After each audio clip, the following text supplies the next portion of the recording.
হঠাৎ মিত্রদের থেকে মুখ ফিরিয়ে নিতে চাইছে যুক্তরাষ্ট্র।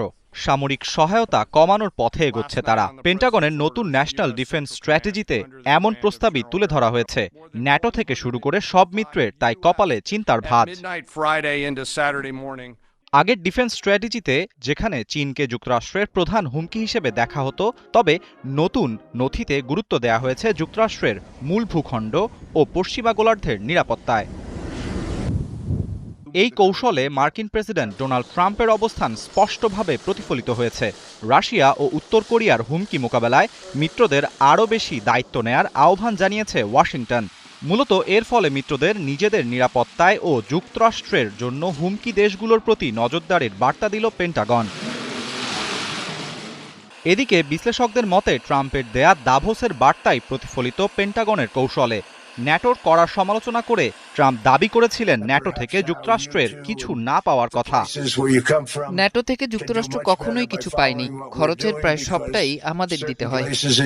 নথিতে বলা হয়েছে ইউরোপ দীর্ঘদিন ধরে নিজেদের প্রতিরক্ষা খাতে যুক্তরাষ্ট্রের উপর নির্ভরশীল ছিল। তবে পেন্টাগনের দাবি এই নীতি পরিবর্তনের অর্থ দূরত্ব তৈরি নয়, বরং বাস্তব ভিত্তিক কৌশল।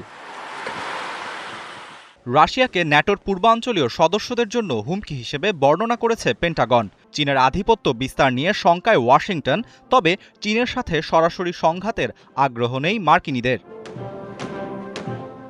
উত্তর কোরিয়াকে নিবৃত্ত করার ক্ষেত্রে দক্ষিণ কোরিয়ার নেতৃত্বের উপর জোর দেয়া হয়েছে। যুক্তরাষ্ট্র সেখানে তুলনামূলকভাবে সীমিত ভূমিকা রাখতে চায়। বিশ্লেষকদের মতে পেন্টাগন আদর্শবাদ থেকে সরে এসে কঠোর বাস্তববাদের সূচনা করতে চাইছে।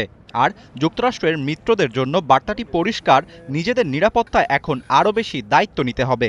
এই নতুন প্রতিরক্ষা কৌশল আগামী 4 বছরে যুক্তরাষ্ট্রের বৈদেশিক ও সামরিক নীতিকে প্রভাবিত করবে বলে মনে করছেন বিশেষজ্ঞরা। আরাফাত ইসলাম, ৭১।